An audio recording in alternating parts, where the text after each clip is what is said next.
Who's afraid of a little thunder?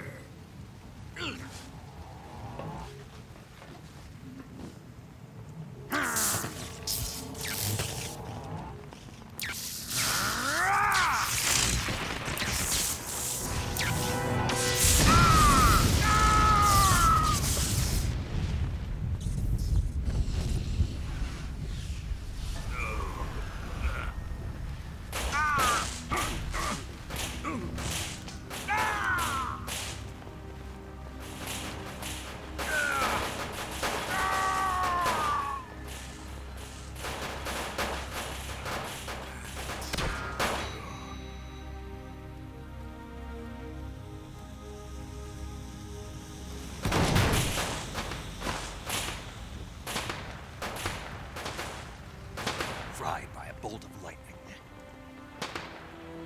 A fitting end. It's finally over.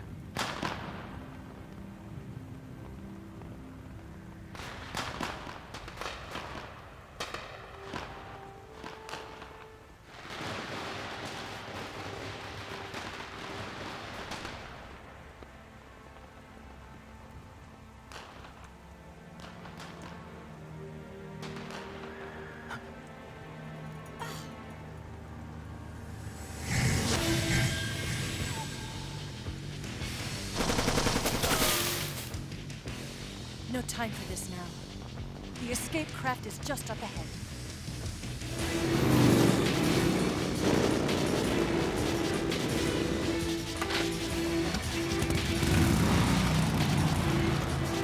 Let's get going.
Looks like they finally gave up.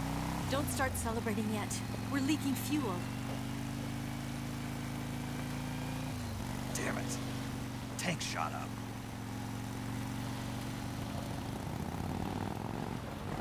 Crap.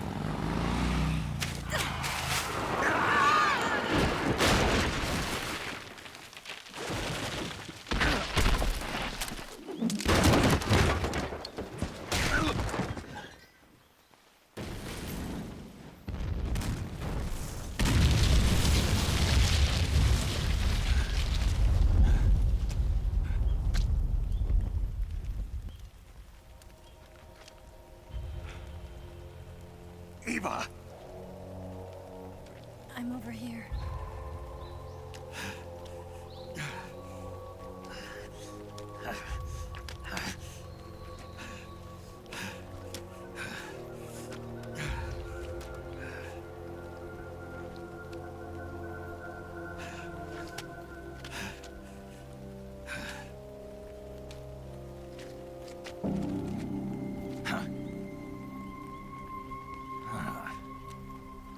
Snake. How's it look?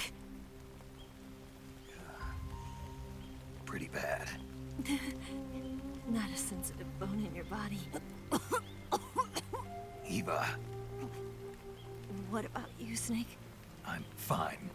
That's good to hear.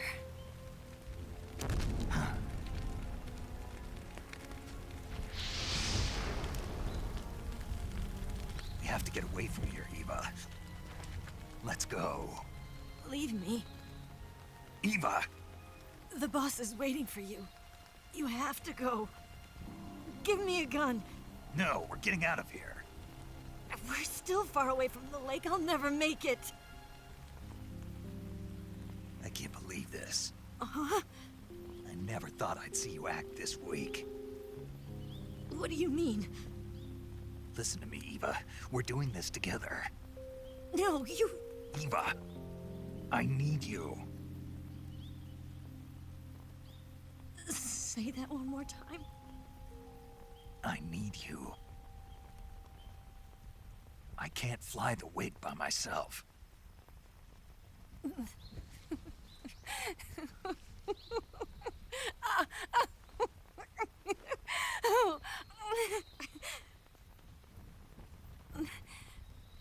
All right, then.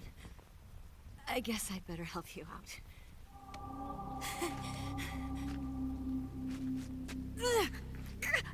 Ow!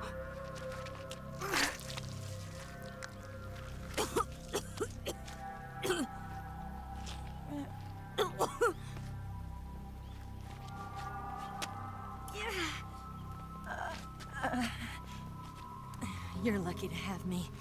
No.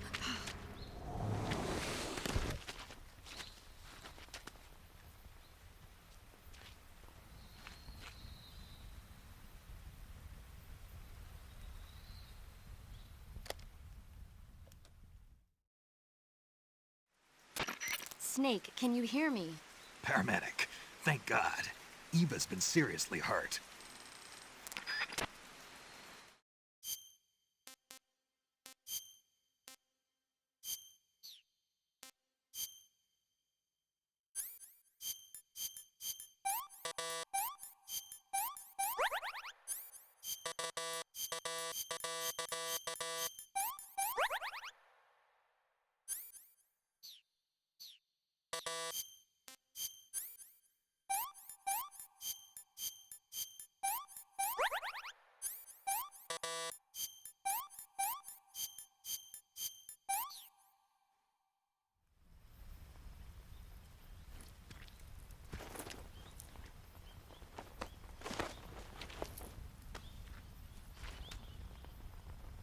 Can you walk? Yeah, I think so.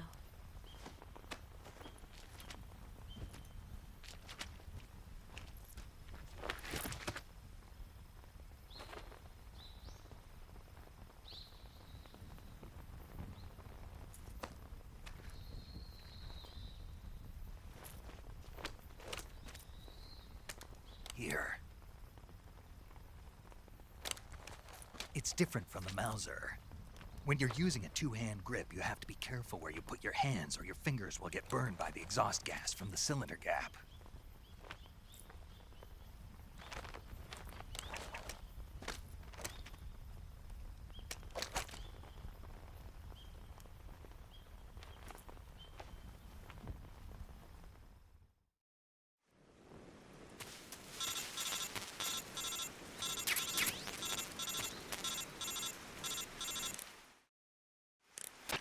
Snake, are you all right?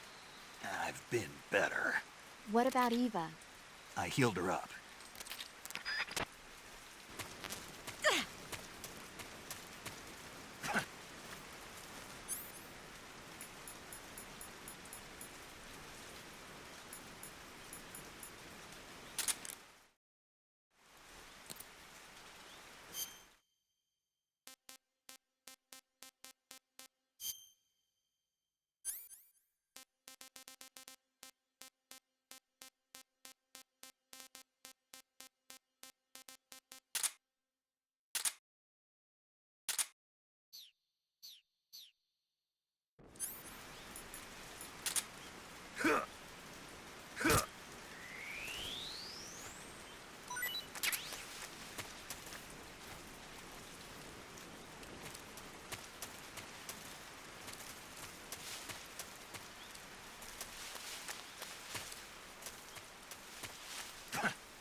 What did I do to deserve that?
Can I have seconds?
Snake, the lake is just over that cliff.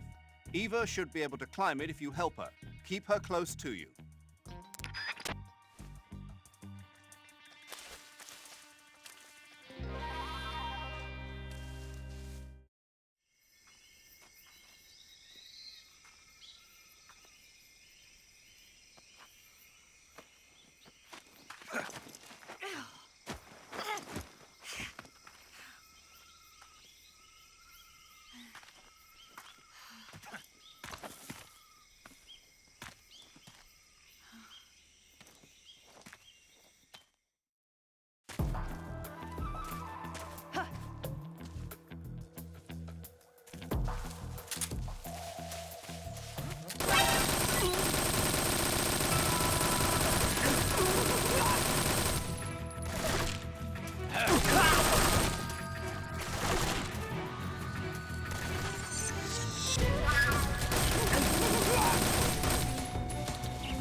Well, not bad at all.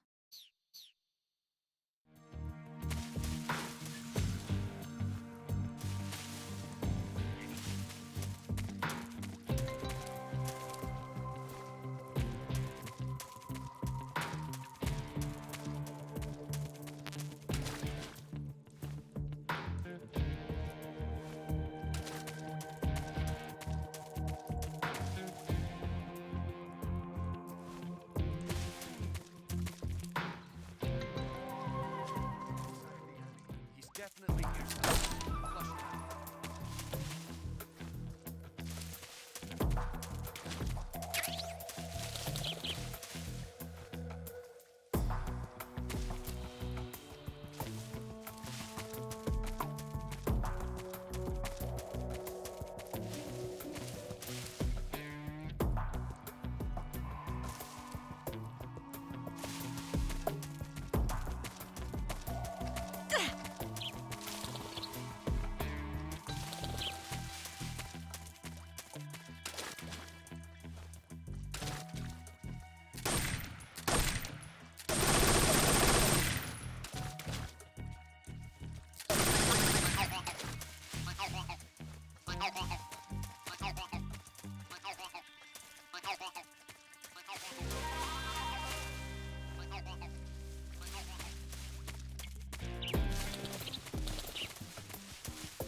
It's the enemy.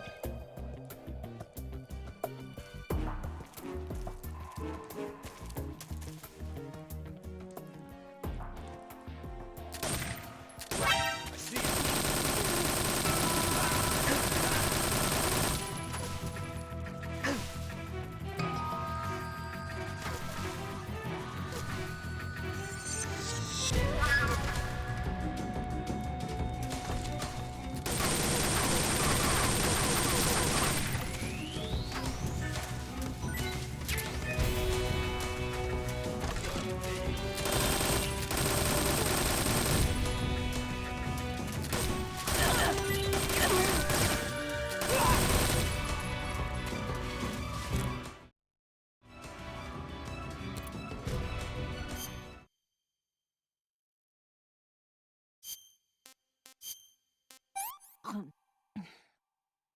Well, not bad at all.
Come on, Snake.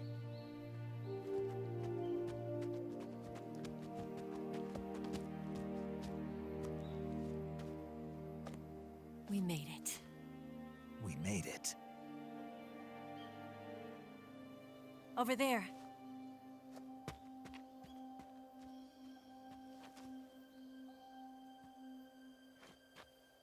It's the boss, isn't it? I'll go get the wig ready to take off. Right. I'll leave you two alone. But come back in one piece, okay?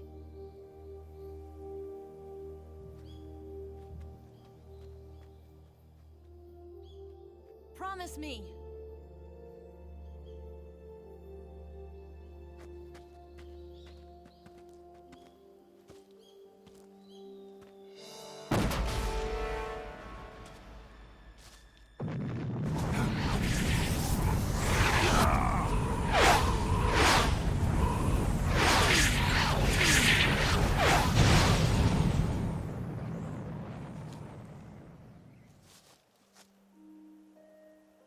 Life's end. Isn't it beautiful? It's almost tragic. When life ends, it gives off a final lingering aroma. Light is but a farewell gift from the darkness to those on their way to die. I've been waiting, Snake, for a long time. Waiting for your birth, your growth, and the finality of today. Boss. Why are you doing this? Why? To make the world one again. The world used to be whole. But with the end of the Second World War, the philosophers began to fight amongst themselves, and the world was torn apart. The Cobras, my comrades who trained and fought alongside me, were torn apart as well. The foibles of politics and the march of time can turn friends into enemies just as easily as the wind changes. Ridiculous, isn't it? Yesterday's ally becomes today's opposition, and this Cold War? Think back. When I was leading the Cobras, America and Russia were fighting together. Now, consider whether America and Russia will still be enemies in the 21st century. Somehow I doubt it. Enemies change along with the times, the flow of the ages, and we soldiers are forced to play along. I didn't raise you and shape you into the man you are today just so we could face each other in battle. A soldier's skills aren't meant to be used to hurt friends. So then what is an enemy? Is there such a thing as an absolute timeless enemy? There is no such thing, and never has been. And the reason is that our enemies are human beings like us.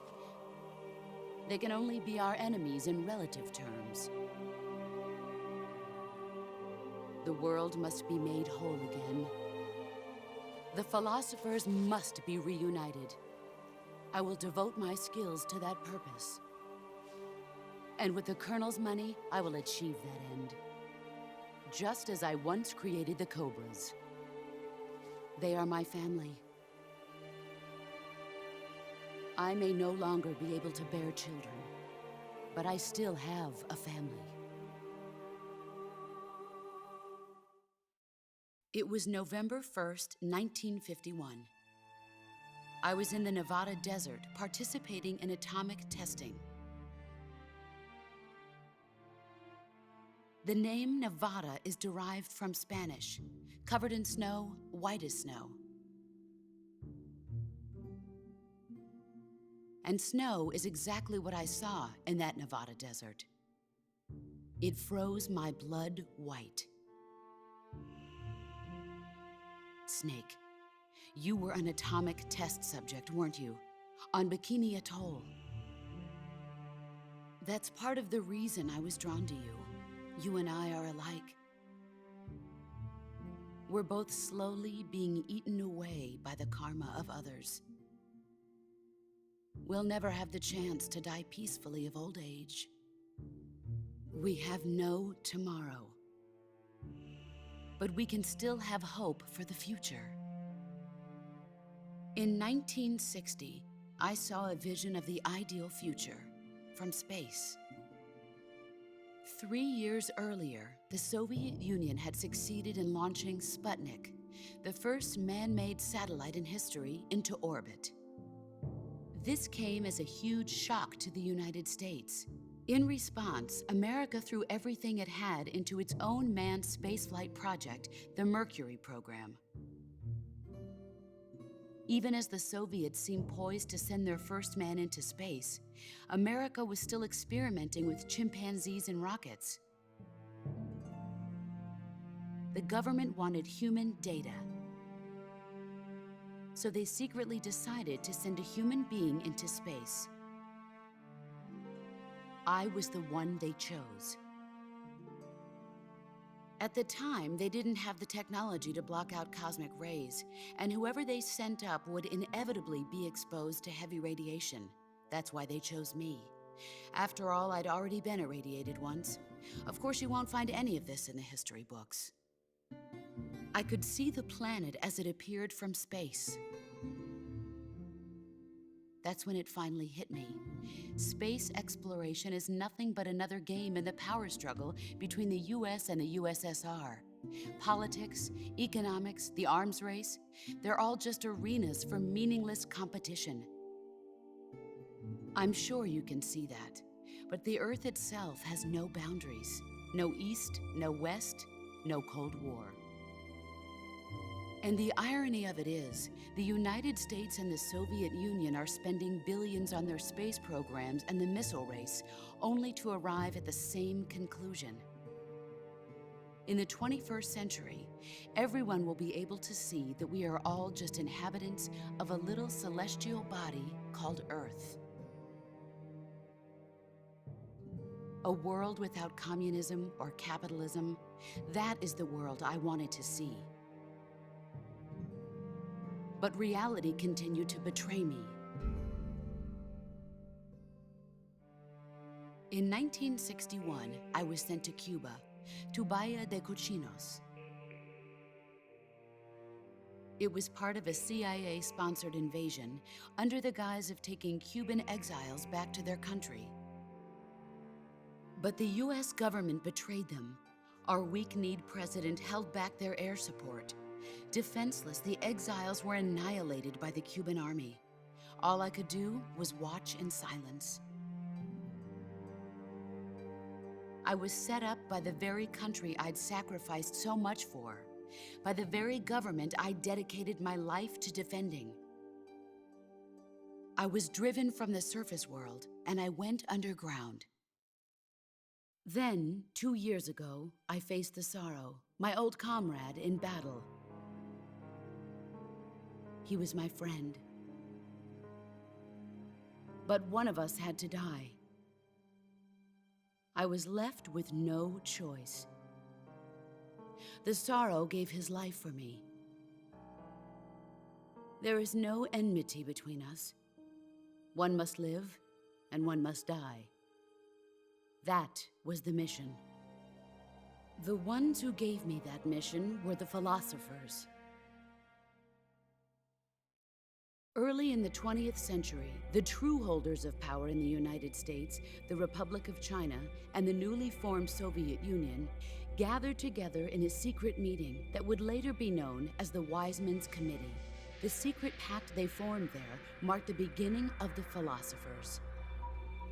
But the last of the original members died in the 1930s. After that, the organization began to run out of control, and the Wiseman's Committee degenerated into a mere shell of its former self. The philosophers of today have no sense of good or evil. Their influence extends to countries and organizations involved in every aspect of every war. They have become war itself. That's how they operate. The sacrifices of war cause a shift in the times. This shift leads to renewed conflict, and in turn triggers the next war. Like a nuclear chain reaction, each conflict sparks countless others, forming an endless spiral that will continue on for eternity. Do you understand what I'm saying, Snake? By consuming me and you, the philosophers intend to keep that cycle going forever. It was my father who explained all of this to me. He was one of them. You see, I am the last remaining child of the philosophers. But after he revealed the truth, my father was killed by that same shapeless, formless organization. And my father isn't the only thing the philosophers have taken from me. In June of 1944, the Cobras and I took part in the landing at Normandy. We'd been given a top-secret mission to locate and destroy enemy V-2 rocket installations. I was pregnant at the time. The sorrow was the father. I gave birth on the field of battle. A beautiful baby boy. But my child was snatched away from me by the philosophers.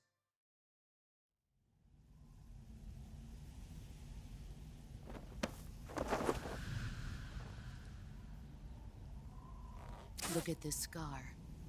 This is proof that I was once a mother. I gave up my body and my child for my country. There is nothing left inside me now. Nothing at all. No hatred, not even regret. And yet sometimes at night, I can still feel the pain creeping up inside me, slithering through my body like a snake.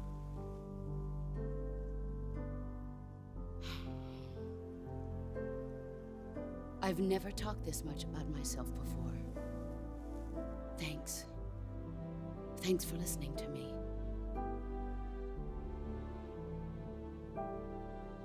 I feel content. Snake, commence the operation. I raised you. I loved you. I've given you weapons, taught you techniques, endowed you with knowledge. There is nothing more for me to give you. All that's left for you to take is my life, by your own hand. One must die, and one must live. No victory, no defeat. The survivor will carry on the fight. It is our destiny. The one who survives will inherit the title of boss. And the one who inherits the title of boss will face an existence of endless battle. I'll give you 10 minutes. In 10 minutes, MiGs will come and bomb the hell out of this place. If you can beat me in less than 10 minutes, you'll be able to escape in time. Let's make this the greatest 10 minutes of our lives, Jack. Boss? You're a soldier. Finish your mission. Prove your loyalty. Face me. Let's see what you're made of. Ah! Ah!